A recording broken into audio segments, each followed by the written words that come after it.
रंजिता हे नाव ऐकून मला ते ओळखीचं नाव आहे, त्यामुळे रंजिता मी असं केलं. पण त्याच्यानंतर जे फूडी असा हा शब्द आल्यानंतर मी असं बघितलं. मी असं म्हणतो की जगात दोनच प्रकारची माणसं, एक ज्यांनी नवरा माझा नवसाचा एकदा पाहिलाय किंवा एक ज्यांनी एक पेक्षा जास्त वेळा पाहिला. नवरा माझा नवसाचा पाहिला नाही अशी माणसंच नाहीत जगात. तुमच्या दोघांची जोडी अशी की वडील आणि मुलगा. तर आज मुलगा म्हणून तुम्ही वडिलांबद्दल काय म्हणाल? बाप असण्याचा एक वेगळा कॉन्फिडन्स असतो की कुछ भी कर लेंगे, किसी को भी नड लेंगे, मेरा बाप बैठा है. वा, अप्रतिम श्रीखंड. म्हणजे पण सुंदर आहे. अनिल कपूर यांचं कधीही वय नाही झालं, तसं या इंडस्ट्रीमध्ये आपले सचिन सर. किसी चीज के मोहताज मत आपल्याला आपल्या करता स्वयंपाक करणारी व्यक्ती खूप मनापासून स्वयंपाक करत असते. तिचा पुरेपूर आपल्याला आशीर्वाद जर घ्यायचा असेल तर आपल्याला त्या स्वयंपाकाला न्याय दिला पाहिजे. सकाळ सकाळ, शुभ सकाळ. कसं काय मंडळी, मजेत आहात ना? लंच विथ स्टारच्या आजच्या भागामध्ये आपले सगळ्यांचे स्वागत आहे.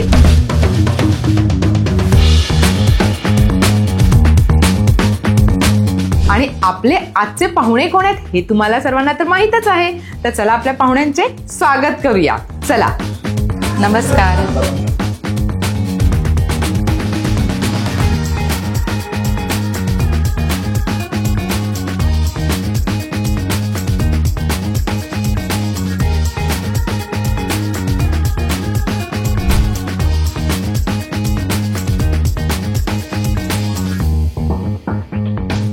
नमस्कार मंडळी. तर ज्या वेळेची मी वाट पाहत होते अगदी आतुरतेने ती वेळ आलेली आहे आणि माझ्यासोबत आहेत सचिन पिळगावकर सर आणि स्वप्नील जोशी. नमस्कार सर. खूप जास्त आनंद होतोय, म्हणजे अंगाला शहारेही येत आहेत. खरं वाटत नाही की आज मी तुमच्या सोबत आहे आणि मला तुम्हाला भेटायला मिळालेलं आहे. खूप खूप मनापासून धन्यवाद. धन्यवाद आणि आम्हाला बोलवल्याबद्दल धन्यवाद. सगळ्यात पहिला प्रश्न मी तुम्हाला विचारणार आहे. नवरा माझा नवसाचा हा भाग 2 येण्यासाठी 19 वर्ष का लागले? म्हणजे मी जेव्हा पाहिला होता तेव्हा मी शाळेत होते आणि जेव्हा मी म्हटलं अरे 19 वर्ष होते, एवढी वर्ष लागली ना, मला विचारायला पाहिजे सरांना. पहिली गोष्ट म्हणजे मी शाळेत होते इथपर्यंत ठीक आहे. तिला होते असं म्हटल्यानंतर तुमचं वय लोकांना कळलं, अरे हो, तर ते चुकीचं आहे. ते नका करू. फक्त शाळेत होते इथपर्यंत ठीक आहे. नाही, पण काय असतं, ही ते गंमत झाली. पण मी सिनेमा बनवतो तो व्यवसाय म्हणून नाही बनवत. नाहीतर मी वर्षातनं 1-2 सिनेमे तर नक्कीच काढले असते. बरोबर आहे की नाही? नाही, व्यवसाय जरी असला तरी सुद्धा तो व्यवसाय नंतर, पॅशन आधी. तर ते पॅशन जिथपर्यंत मला कोणत्याही गोष्टीबद्दल वाटत नाही तोपर्यंत मी ती गोष्ट करत नाही. नवरा माझा नवसाचाची गोष्ट किंवा तो धागा माझ्या डोक्यात 1982 साली आला, 1982. पण मी सिनेमा कधी बनवला? 2004 साली शूटिंग केलं, त्याचे सगळे सोपस्कार केले आणि जानेवारी 2005ला पिक्चर रिलीज केला. आणि माझी सवय आहे की मला जोपर्यंत सिनेमा दिसत नाही, जोपर्यंत मी पहिल्या शॉटपासून शेवटच्या शॉटपर्यंत सिनेमा पाहत नाही, तोपर्यंत मी सिनेमा सुरू नाही करत. म्हणजे तो तुम्ही अगोदर तुमच्या डोळ्यांनी अनुभवता पूर्ण शॉट बाय शॉट, हो ना, सीन बाय सीन. पण या चित्रपटाला मात्र 19 वर्ष लागली. त्याचं कारण गणपती बाप्पाचा आदेश जो मला मिळाला, तो आदेश मिळायला मला 19 वर्ष लागली असं आपण म्हणू शकतो. आणि आदेशाशिवाय आपण काहीच करू शकत नाही का? आपण कितीही प्रयत्न केले तरीही. अगदी कुठला एक चांगला पदार्थ बनवायचा असेल, चांगलं घर सजवायचं असेल, काहीतरी चांगलं करायचं असेल तर वेळ लागेल. Good things take time. तर मी तुम्हाला इतकंच सांगतो की 19 वर्ष जे थांबलेत सगळे, आम्ही थांबलोय, रसिक प्रेक्षक थांबले, तुम्ही थांबलायत, तर ते थांबणं त्याचं चीज होईल ह्याची मी तुम्हाला निश्चित खात्री देतो आमच्या सगळ्या टीमच्या वतीने. सरांच्या सगळ्याच सिनेमांमध्ये मी आहे. म्हणजे जेव्हापासून आम्ही एकमेकांना ओळखायला लागलो, म्हणजे त्यांच्या प्रत्येक कलाकृतीचा मी भाग आहे. तो म्हणजे काही नसतं तर मी ॲटलिस्ट मागे असं धावून गेलो असतो एका फ्रेममध्ये. त्यामुळे मी चित्रपटात नाही हा त्यांना ऑप्शनच नाही आहे. चित्रपटात मी आहेच. पण कलाकार म्हणून फार आनंद देणारी बाब आहे. कारण इतका मोठा फ्रँचाईज, इतका मोठा चित्रपट, महाराष्ट्र असं म्हणण्यापेक्षा मी असं म्हणेन की जगभरात जिथे जिथे महाराष्ट्रीय लोक राहतात आणि अनेक अमराठी लोक आहेत. म्हणजे मी असं म्हणतो की जगात दोनच प्रकारची माणसं आहेत. एक ज्यांनी नवरा माझा नवसाचा एकदा पाहिलाय किंवा एक ज्यांनी एकपेक्षा जास्त वेळा पाहिला. नवरा मला नवसाचा पाहिला नाही अशी माणसंच नाहीत जगात, असं माझं ठाम. म्हणजे तो आजही टीव्हीवर लागला की असं सगळ्यांनी बघितलं. ए चेष्टा करू थांबा जरा बघू दे पुढे गाणं, किती मज्जा वाटत. म्हणजे ते आपलं असं वाटतं की आपणच आहोत तिथे. नवरा माझा नवसाचा 2. नवरा माझा नवसाचा मध्ये एक जोडपं होतं. नवरा माझा नवसाचा 2 मध्ये 2 जोडपी आहेत. तर त्यामुळे हा जो 2 आहे तो त्या 2 जोडप्यांसाठी सुद्धा आहे. त्यावेळेला ते विवाहित ती जोडी होती, त्यांचा विवाह झाला होता. त्यामुळे असं साधारणपणे म्हटलं जातं की आता हे मॅरिड कपल आहे तर त्यांची मॅरेज स्टोरी किंवा लग्नानंतरची कथा असं आपण म्हणतो. आपण लव्ह स्टोरी कधी म्हणत नाही. का म्हणत नाही? म्हणजे काय लग्नानंतर काय प्रेम संपतं की काय, असं मला तरी वाटत नाही. म्हणजे प्रेम ऑन द कॉन्ट्ररी लग्नानंतर प्रेम अधिक वाढतं. त्यांची लव्ह स्टोरी म्हटली पाहिजे, पण ठीक आहे बाबा, नाही म्हणत नका म्हणू, कारण ती जबाबदारी एक येते, त्यामुळे ती कदाचित लव्ह स्टोरी म्हटली जात नसेल. एनिवे, पण त्या चित्रपटात जर मॅरिड कपलची स्टोरी होती तर या चित्रपटात एक लव्ह स्टोरी सुद्धा आहे. आणि या कपलचं म्हणजे या म्हणजे आता आमची मुलगी जी आहे, जी हेमल इंगळे तो रोल करते आहे, ती मुलगी आता मोठी झालेली आहे आणि ती लग्नाच्या वयाची झालेली आहे आणि तिने एक मुलगा सुद्धा शोधलेला आहे. सिनेमाच्या सुरुवातीलाच तुम्हाला कळतं की तिने मुलगा शोधलेला आहे. तो मुलगा म्हणजे हा, करेक्ट आहे. पण एक असा नवस जो फेडल्याशिवाय ह्या दोघांचं लग्नच होऊ शकत नाही, कळलं? त्यामुळे क्लायमॅक्स पर्यंत ह्यांचं काय लग्न होत नाही, ह्याचा अर्थ ती ह्यांची लव्ह स्टोरी आहे. अरे वा, मस्त. किती छान. म्हणजे आता उत्सुकता अजून वाढली आहे नाही का? 100%. कारण नवरा माझा नवसाचा जसं सर म्हणले ना की नवरा माझा नवसाचा 2 जोड्यात, तसं मला असं वाटतं की नवरा माझा नवसाचा 2 कारण भाग दुसरा आहे, पण नवरा माझा नवसाचा 2 कारण it is 2 times the fun, it is 2 times the entertainment, it is 2 times the frolic, it is 2 times the star cast. म्हणजे सगळं दुपटीने यावेळेस, म्हणून पण नवरा माझा नवसाचा 2 असेल असं मला वाटतं. हो, आणि प्रेक्षक सुद्धा 100% दुपटीने. 100%. आणि दुसरी गोष्ट म्हणजे ना, आता लहान मुलं सुद्धा म्हणजे जी तेव्हा जन्माला सुद्धा आली नव्हती त्या मुलांनी सुद्धा नंतर पिक्चर पाहिलेला आहे. हो हो हो 100% पाहिलं. आणि ना मला गंमत काय वाटतं नवरा माझा नवसाची, की त्यातले जे डायलॉग फेमस आहेत ना ते फक्त माझे, सुप्रियाचे किंवा अशोकचे फक्त नाही आहेत.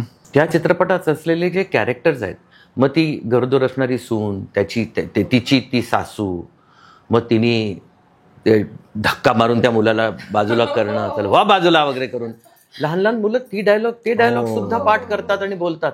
त्याने इमॅजिन, म्हणजे या चित्रपटात पिक्चर बघण्याच्या आधी स्टार्स आहेत असे फोटोज तुम्हाला दिसतात, पण चित्रपट पाहायला तुम्ही सुरुवात केली की सगळे स्टार्स ना. म्हणजे ते मर्यादित राहत नाही गोष्ट की अशोक सराफच एक स्टार आहे असं नाही आहे, सगळे स्टार आहेत, सगळे स्टार.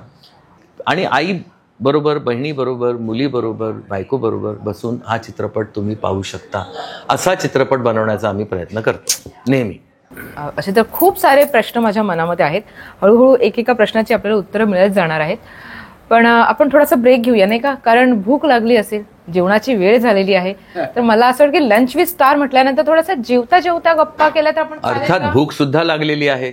मी अतिशय कमी नाश्ता करून आलेलो आहे कारण मला इथे तुमच्या घरी जेवायचं होतं. आणि आमच्या फिल्मच्या सेटवर पण ऍक्च्युली जेवण जास्त असतं. फावल्या वेळात मध्ये मध्ये आम्ही त्यांना शूटिंग करायला देतो. तर इथे पण तेच. म्हणजे मी असं ऐकलं की तुम्ही दोघे प्रचंड फुडी आहात. हो, प्रचंड. म्हणजे सेटवरती असणाऱ्यांची सगळ्यांची मजाच असेल नाही का अगदी. आणि उद्या काय पाहिजे इथपासून सुरुवात, भाकरी कुठली, मग काय, मग कसं, मग पिठलं येणार का, मग चटणी कशी असली पाहिजे वगैरे वगैरे सगळं असं. सर पुढचा भाग येणार असेल तर प्लीज मला पण थोडस जागा करा. 100% म्हणजे माझी मजा होईल. पण फक्त एकदाच नाही. रोज सर चालेल, फक्त एकदाच आम्ही बनवून आणू काही काय असं काही नाही. फक्त एकदाच येऊन उपयोगाचं नाही. नाही, पण तुम्ही एकदा आलात तरी चालेल, कारण त्यांचा स्वभाव असा आहे की तुम्ही एकदा आलात की तुम्ही परत परत येणार नाही. त्याची तुम्हाला प्रयत्न करायला लागत नाही, तो माणूस जोडला जातोच आपोआप. चला आपण पहिला आता ब्रेक घेऊया आणि जेवून घेऊया.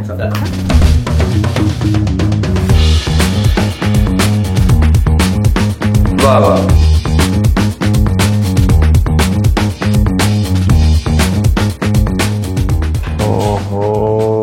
How someone is smiling. आवडीचं जेवण. समोर प्रार्थना करून घेऊया. हो. जरूर जरूर जरूर. वदनी कवळ घेता नाम घ्या श्रीहरीचे, सहज हवन होते नाम घेता सुखाचे. जीवन करी जीवित्व अन्न ही पूर्ण ब्रह्म, उदर भरण नोहे जाणीजे यज्ञ कर्म. जय जय रघुवीर समर्थ. गणपती बाप्पा मोरया. मोरया. सुरू करूया चल. जेवणाची संपूर्ण जी तयारी आहे ती रोहनचे मित्र गौरव त्यांनी केली आहे. हो, आणि खास ब्राह्मणी पद्धतीचं असं जेवण केलं गोड वरण, भात, बटाट्याची भाजी, वा वा वा. कोथिंबीर वडी, डाळिंबी उसळ, चपाती, कोशिंबीर, मला पण मोदक, श्रीखंड. त्यांचा बँकवेट आहे, ओकेजन बँकवेट. अच्छा. ते सगळं कॅटरिंगचं वगैरे सगळं अरेंज करतात. व्हेरी म्हटलं तू काही काळजी करू नकोस, मी आहे ना तुझा भाऊ. खूप सुंदर आहे.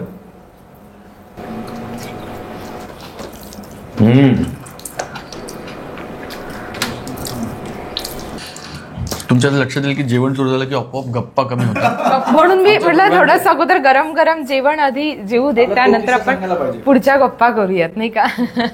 आम्हाला जेवण किती आवडतं असा एक किस्सा सांगतो तुम्हाला. एकदा मी एका हॉटेलमध्ये जेवत होतो. जेवलो, दुसऱ्या दिवशी मला सरांचा फोन आला की अरे काल कसं होतं जेवण अमुक अमुक ठिकाणचं. म्हटलं अरे मस्त होतं, तुम्हाला कसं कोण बोललं का मी गेलो होतो? ते म्हणजे नाही, मी पण जेवत होतो, मी निघताना तुला बघितलं तू जेवत होता. म्हटलं अहो तुम्ही जर तिथेच होतात तर मला हाक का नाही मारली? ते म्हटलं नाही, तू इतका मंत्रमुग्ध होऊन जेवत होतास की तू असं म्हणजे हात करण्यासाठी पण वरती बघत नव्हतास.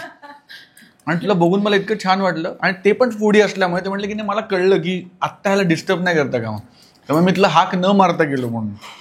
इतकं इतकं खाण्यावर प्रेम असणारी माणसं. खाण्यासाठी जन्म आमुचा. निर्विवाद.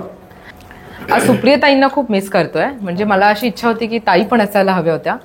अच्छा, सुप्रियताईंचा कसा आहे, काय काय रोल आहे, कसं आहे सगळं त्यांचं यामध्ये?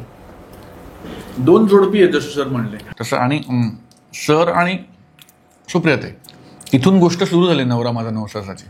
त्यामुळे आता त्यांना मुलगी झाली आणि ती मुलगी हेमल आहे आणि तिचं एका मुलावर प्रेम आहे वगैरे वगैरे.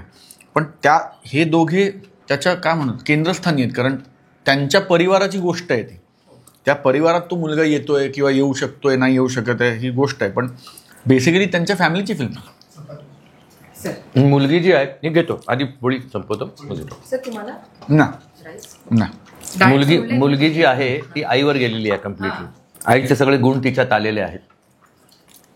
मग जावई आता जावई काय किंवा काय होतं हीच तर फिल्म आहे. म्हणजे हे पाहण्यासाठी तुम्हाला चित्रपटगृहामध्ये जावं लागणार आहे. आता सगळंच आम्ही कसं इथे सांगणार, बरोबर की नाही सर? ॲब्सोल्युटली. आणि दुसरी गोष्ट म्हणजे हा जावई असल्यामुळेच नवरा माझा नवसाचा तू जे नवरा माझा नवसाचा हा दुसरा भाग होऊ शकलेला आहे.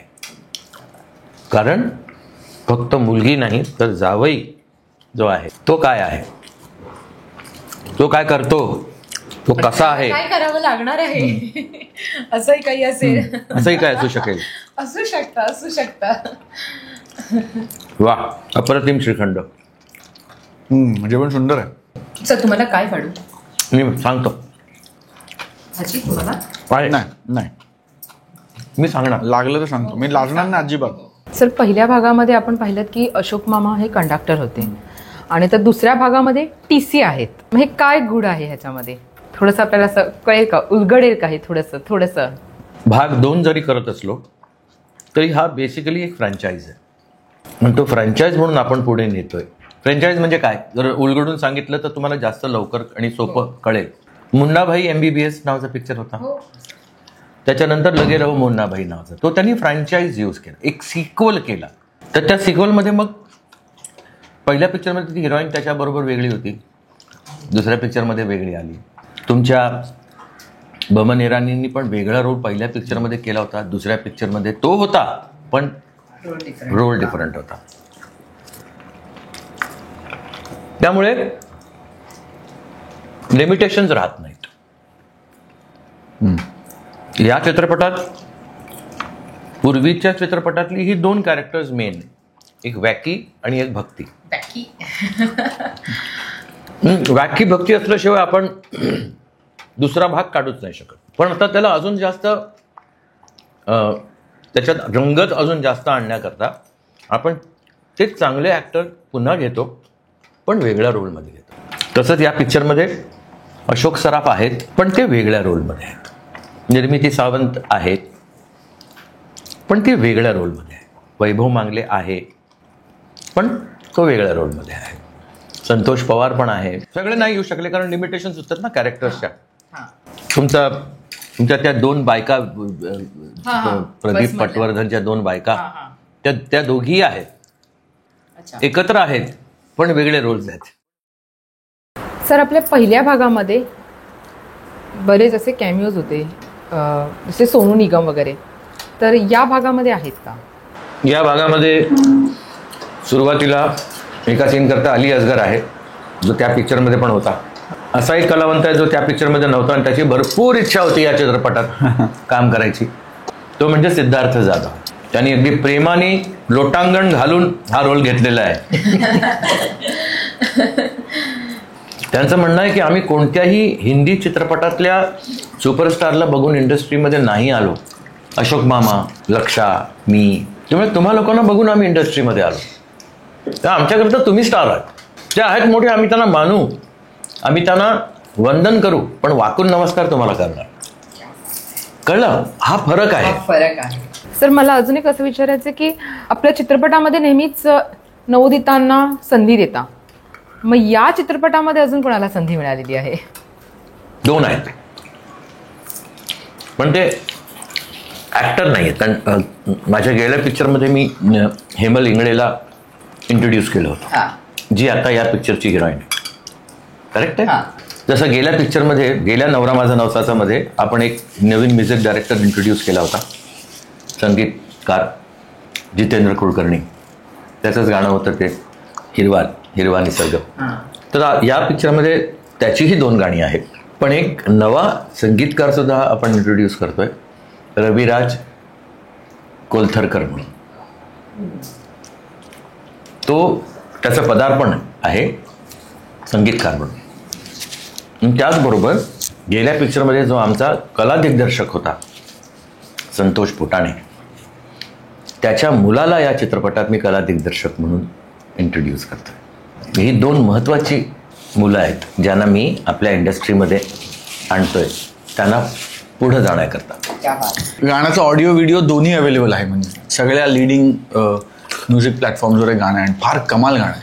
डम डम फोकला रविराजने स्वतःच्या पद्धतीनं मांडलेलं आहे. ते गाणं रिक्रिएट केलंय आपण पिक्चरसाठी. आउटस्टँडिंग गाणं आहे. अच्छा, डम डम डम डम डमरू वाजे, डमरू वाजे, तसं आहे ना ते गाणं. तेच गाणं. थोडस एनर्जी येणार त्या गाण्याने, थोडस अशी कशी एनर्जी येते ना, खूप एनर्जी येणार. थोडीशी नाही, खूप एनर्जी येणार. पहिल्यांदा मी आणि आदर्शने कुठलं तरी गाणं गायलेलं आहे. आदर्श हा पण माझ्या फॅमिलीतलाच आहे आणि अतिशय उत्तम असा तो गायक आहे. इनफॅक्ट तुम्ही ते रेकॉर्ड पण वेगळ्या पद्धतीने केलं ना, म्हणजे एका म्युझिक म्हणजे एका, आता काय असतं नाही तर कन्सोल मध्ये उभं राहून तुम्ही ते केलं ना. एक सिंगर गाऊन जातो, मग दुसरा सिंगर येतो, तो गाऊन जातो. तसं न करता आम्ही दोघेही 2 माईक वरती उभे राहिलो आणि आम्ही एकत्र गाणं गायलो. क्या बात आहे. पूर्वीच्या काही गाणी जशी रेकॉर्ड व्हायची तसे. अच्छा, मस्त. मी नदिया के पार हा चित्रपट पाहिलेला, त्यामध्ये सर जसे दिसत होते अगदी अजूनही तसेच दिसत आहेत. म्हणजे बॉलिवूडमध्ये अनिल कपूर यांचं कधीही वय नाही झालं, तसं या इंडस्ट्रीमध्ये आपले सचिन सर. फरक एवढाच आहे, त्यांनी न खाता मेंटेन केलं, मी खाऊन मेंटेन केलं.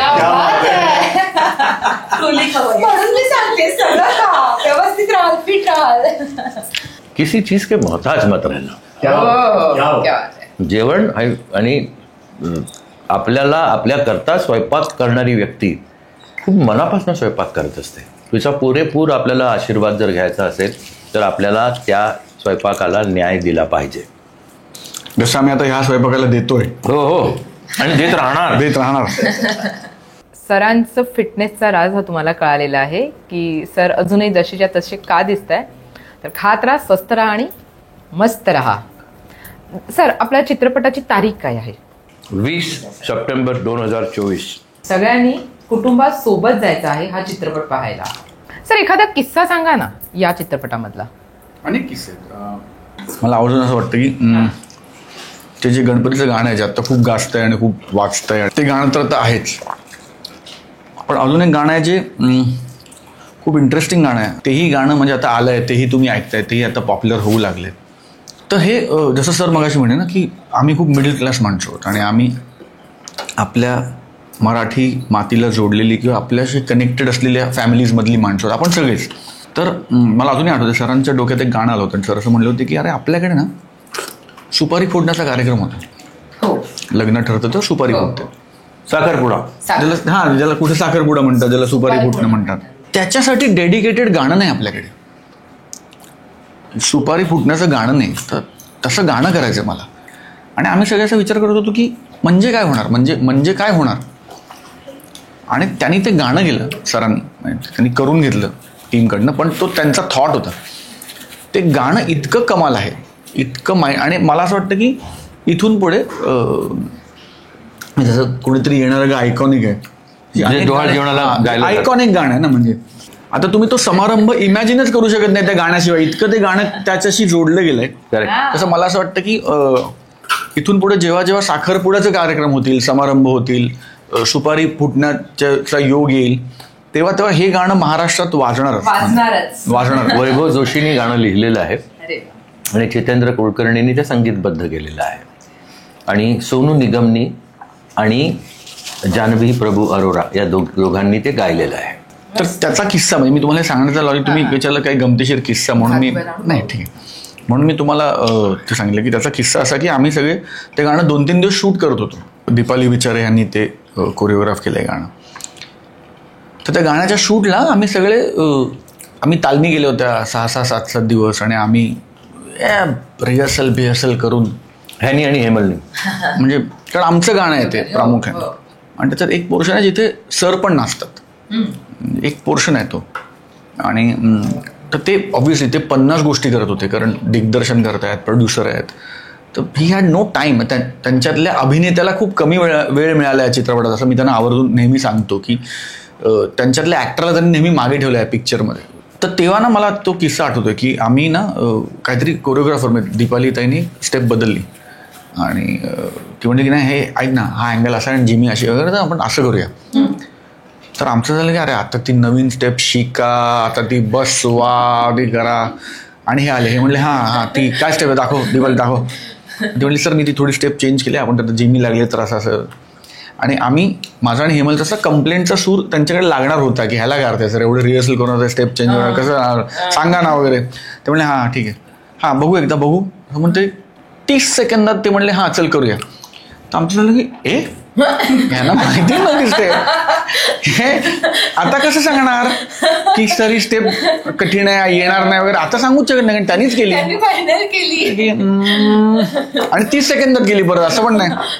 तर हेमल मला म्हणले की दिस इज सो डिफिकल्ट या कैसे करेंगे. म्हटलं ते गपचूप शिक कर. त्यांनी केली 30 सेकंदात. सो ती आय थिंक ती त्या क्राफ्टवरची पकड आणि त्या क्राफ्टवर असलेलं प्रेम, या दोन्ही गोष्टी म्हणजे हा आमच्यासाठी गमतीशीर किस्सा आहे पण शिकण्यासारखं आहे. बिकॉज ही इतकी अवधानं राखत असताना to be able to do that and do justice to it in focused time. कारण शूटिंगला कसं असतं प्रत्येक मिनिट निर्मात्याचा पैसा लागलेला असतो. सो ॲक्टरने त्याचं भान ठेवणं हे फार महत्त्वाचं असतं. म्हणजे ते निर्माते असले तरी त्यांच्यातल्या ॲक्टरला ते भान ठेवणं गरजेचं होतं की निर्मात्याचं पैसे लागले. सो तेव्हा त्याच्यानंतर अजून अर्धा तास नाही घेऊ शकत शिकायला, बिकॉज 150 लोक थांबलेली असतात तुमच्यासाठी की आता हे शिकणार मग ते करणार. मग तर भरपूर असे आपल्याला आता रील्स पाहायला मिळतील सुपारी फुटलीवरती. खूप खूप हो ना, समारंभात वाजेल, खूप रील्स पाहायला मिळतील. आणि ट्रेनच्या शूटिंगचे पण खूप किस्से आहेत कारण ट्रेन कोकण रेल्वेनी आपल्याला खूप सहकार्य केलं आणि Konkan railway is a integral part of the film. कारण चित्रपटात ज्यावेळेस कोकण रेल्वेचा प्रवास आहे, आपला पहिला टीजरच म्हणतो की पाहिले होते काही व्हिडिओ पाहिले होते तुम्ही स्टेशनवरती आहात वगैरे ते सगळे. कारण आपला पहिला टीजरच म्हणतो की यंदाचा प्रवास रेल्वेनी, कोकण रेल्वेने. सो कोकण रेल्वेनी आपल्याला खूप सहकार्य केलंय चित्रपटासाठी. आणि त्याच्यासाठी जे आता थोडंसं तांत्रिक आहे पण जो ऍक्च्युअल रेल्वेचा प्रवास आहे तो मी ऍक्च्युअल कोकण रेल्वेमध्ये जाऊन शूट केलाय. ऍक्च्युअल रत्नागिरी स्टेशनला जाऊन शूट केलाय, ऍक्च्युअल रत्नागिरी स्टेशन मध्ये शूट केलाय. सो ते खूप मॅसिव्ह होतं आणि त्याचं मॅनेजमेंट आणि ॲज अ प्रोडक्शन ते खूप डिफिकल्ट होतं. पण त्याचा जो इंडोर पोर्शन आहे त्याचा रेल्वेचा सेट लावून शूट केलं. सो त्या सेटवर इतक्या गमती जमती व्हायच्या, कारण तो रेल्वेचा डबा ना हलवायला लागायचा. म्हणजे ते बघायला इतकं छान आहे की 20 लोकांना ते हलवत राहायचे. त्याची मजा इतकी कमाल होती की अख्खा टेक व्हायचा आणि ते अरे वन मोर अरे काय झालं, अरे हलवला नाही डबा, अरे चालू ट्रेन आहे यार. तर ती जी एक त्याचा माहोल होता ना, आणि त्या डब्याच्या इंटिरियरचं शूटिंग ते एक्सटिरियरला मॅच करायचं, त्याच्यात VFX आहेत. कोणाच्याही मी अगेन्स्ट नाही आहे, कुठल्याही यंत्रणा वगैरे ह्याच्या कुठल्याही अगेन्स्ट नाही आहे. पण आपण कसं आपल्याला असं वाटतं की नाही आपल्याला हे अशा प्रकारचं साधं जेवण आवडतं तर आपण तेच जेवावं. ही आपापली स्वतःची एक काय म्हणतात त्याला आवड आहे.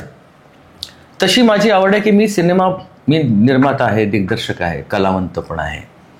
मी हा चित्रपट लिहिला सुद्धा आहे, कथा माझी आहे. या सगळ्या जे अंग आहेत या चित्रपट बनवण्याचे, त्या सगळ्या अंगातनं मी त्या सगळ्या अंगात असतो किंवा ते सगळं माझ्यातनं प्रोजेक्ट होत असतं. तर या वेळेला मी ठरवलंय जे मी माझ्या वडिलांकडनं शिकलो. माझे वडील 83 साली गेले, पण त्यांच्याकडनं मी शिकलो फिल्म डिस्ट्रीब्यूट करणं. ते सुद्धा मीच करतो या वेळेला. म्हणजे आपल्याकडे यंत्रणा आधीही होती, सगळं होतं, पण आम्ही डिसाईड केलं की नाही आपणच करायचं. ठीक आहे, आपल्याबरोबर कुठलंही कॉर्पोरेट नाही किंवा आपल्याबरोबर कोणी स्टुडिओ नाही, आपल्याबरोबर कोणी पार्टनर नाही किंवा फंडर नाही.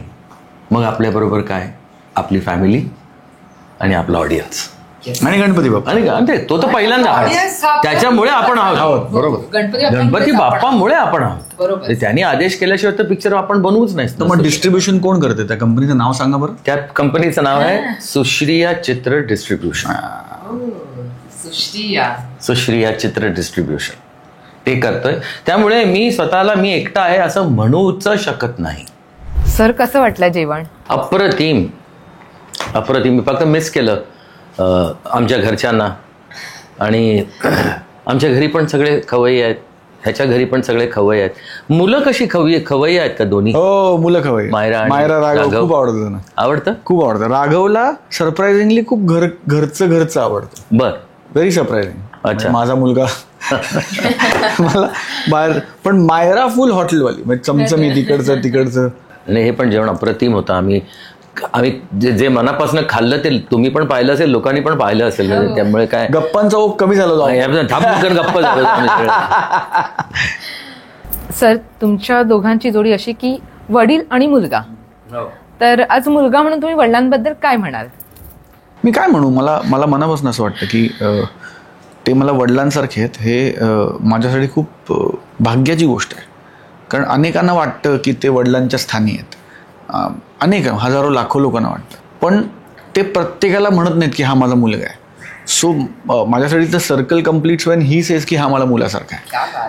तो जसं मगाशी ते म्हणले की आमची सगळी पिढी, इनफॅक्ट इवन आत्ताच्या पिढ्या, सचिन पिळगावकर, लक्ष्मीकांत बेर्डे, अशोक सराफ, ही त्रिमूर्ती आहे मराठी चित्रपट आमच्यासाठी तरी.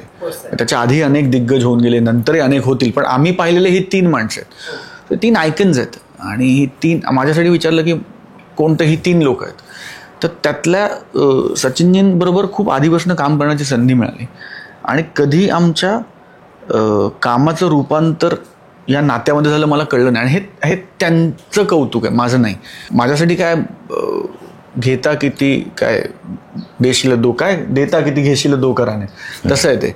सो मेरे लिए तो समेटणं आहे माझ्यासाठी. तर ते आहे की घेत जायचं जेवढं प्रेम मिळेल. हां, म्हणजे पण त्यांनी ते देणं आणि त्यांनी असं ते सगळ्या हाताने देणं हा त्यांचा मोठेपणा. Is a giver, instinctively is a giver.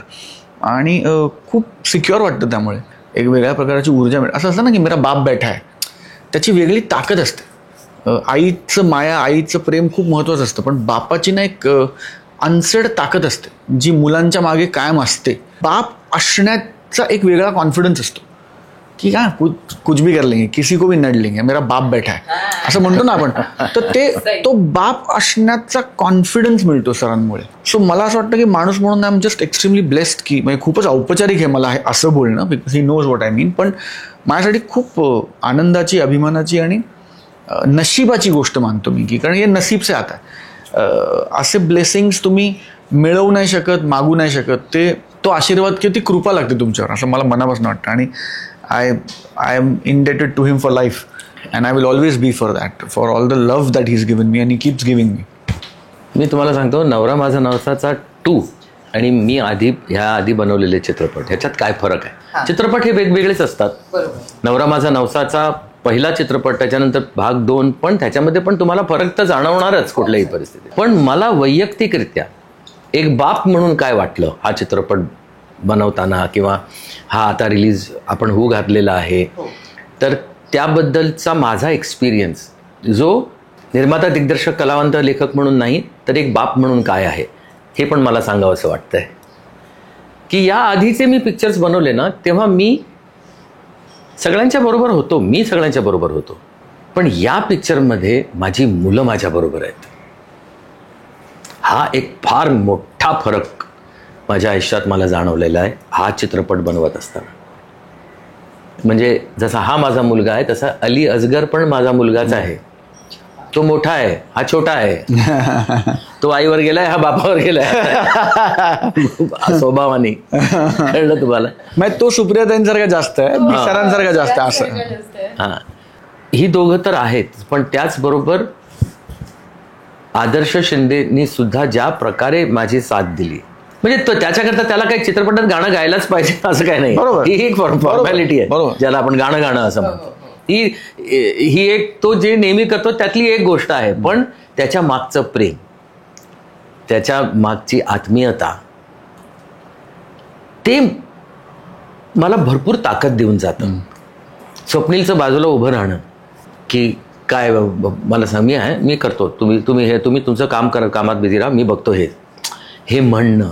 श्रियानी सिनेमात जरी ती नसली कलावंत म्हणून, तरी मुलगी म्हणून बाजूला उभं राहणं आणि सांगणं की मी मार्केटिंगचं बघते, काय करायचं ते वगैरे, सगळ्यांची मीटिंग्स घेणं, मग स्वप्नीलची फोनवरती बोलणं, मग स्वप्नीलने त्यांना फोन करून सांगणं, किंवा श्रेयाला पण सांगणं की आपण असं करूया.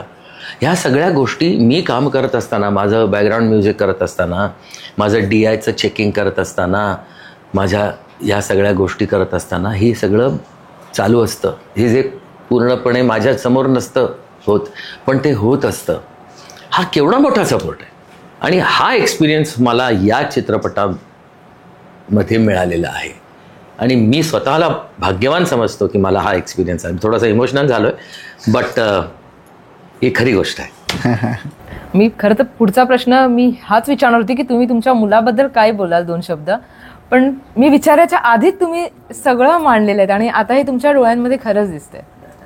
हे सगळं एक तुमचं कुटुंब आहे, हे जाणवतंय. होय, हा चित्रपट पण आमचं कुटुंब आहे. म्हणजे, आणि आमचं म्हणतोय मी, कारण या चित्रपटाचा निर्माता सचिन आहे.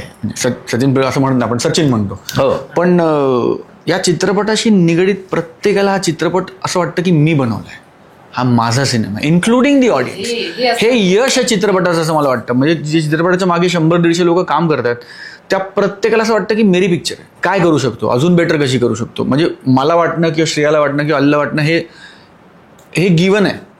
पण आमच्या सेटवरच्या सगळ्या कलाकारांपासून, सगळ्या तंत्रज्ञांपासून अनेक लोक असतात जी सेटवर नसतात, पण ती चित्रपटाचा एक अत्यंत महत्त्वाचा भाग असतात. ते पेरिफेरियल्स काम करतात, खूप महत्त्वाचे डिपार्टमेंट सांभाळतात. अर्थात इव्हन ती मुलं जी पाणी पाजतात आम्हाला, जी मुलं आम्हाला जेवण वाढतात, ते त्यांच्याशिवाय मी पिक्चर बनवू शकतो का, मला सांगा. नाही, तर त्यांचं योगदान आहे की नाही? हो ना सर. मग ते आपल्याला मानलं पाहिजे. हा चित्रपट त्यांचा आहे, प्रत्येकाचं योगदान आहे त्याच्यात. सो, आणि प्रत्येकाला वाटतं की हा माझा सिनेमा आहे. आणि दॅट इज वेअर मला असं वाटतं की that is where the magic happen. मनापासून धन्यवाद पुन्हा एकदा बोलेल. Thank you so much. तुमचं जेव्हा नाव आम्ही ऐकलं ना, तेव्हा रंजिता हे नाव ऐकून मला ते ओळखीचं नाव आहे, त्यामुळे रंजिता बाई तुम्ही असं केलं. पण त्याच्यानंतर जे फूडी असा हा शब्द आल्यानंतर मी असं बघितलं, कारण तो शब्द आम्हाला खूप प्रिय आहे. आणि पण त्याचबरोबर नुसतं फूडी म्हणून उपयोगाचं नाही, तर ते जेवण, ते जो स्वयंपाक होता तो सुद्धा तितकाच प्रेमळ होता. त्यातून आम्हाला मिळालेला जो एक आशीर्वाद आहे, अन्नाचा आशीर्वाद, तो अत्यंत मोलाचा आहे आमच्याकरता आणि त्याकरता आम्ही तुमचे खूप आभारी आहोत. Thank you so much. फक्त तुमचं प्रेम आणि आशीर्वाद. येस, आणि तुमच्या माध्यमातून सगळ्या तुमच्या सबस्क्रायबर्सना सांगायचं की 20 सप्टेंबरला नवरा माझा नवसाचा 2 तुमच्या जवळच्या, लांबच्या, इकडच्या, तिकडच्या सगळ्या थिएटरात येतोय. सगळ्या थिएटरमध्ये आहेत. तर आणि सगळे कलावंत जे आहेत ते तुमचे प्रिय कलावंत आहेत. मी विजय पाटकर आणि जयवंत वाडकरचं नाव नाही घेतलं, ते आहेत. आणि नवीन नवीन नवीन 2 कलावंत जे पहिल्या पिक्चरमध्ये नव्हते, हरीश दुधाडे आणि गणेश पवार, या दोघांनी सुद्धा अप्रतिम काम केलेलं आहे पिक्चरमध्ये. पहा, म्हणजे काय आहे ना, मी करमणूक प्रधान चित्रपट बनवतो. हो हो, कळलं? हो. मला तेच येतं, जे येतं ते मी तुमच्यासमोर आणतो. या वेळेला हा असा प्रयत्न आहे, तुम्हाला आवडेल ह्याची मला खात्री आहे, कारण गणपती बाप्पाचा आशीर्वाद या चित्रपटाला आहे. तर मंडळी, सगळ्यांनी जवळच्या, लांबच्या, आजूच्या, बाजूच्या जसं सांगितल्याप्रमाणे 20 सप्टेंबरला सहकुटुंब, सहपरिवार हा चित्रपट पाहायला जायचा आहे. मित्रमंडळींना घेऊन जा आणि फुल हाऊसफुल करून टाका सगळे शो. येस. कारण हा चित्रपट तुमचा आहे. तुमचा आहे, आपला आहे, सगळ्यांचा सहकुटुंब, आपल्या संपूर्ण कुटुंबाचा आहे. त्यामुळे हा चित्रपट पाहायला जायचाच आहे. आणि खूप खूप छान वाटला. एकदा होऊन जाऊ द्या. गणपती बाप्पा मोरया.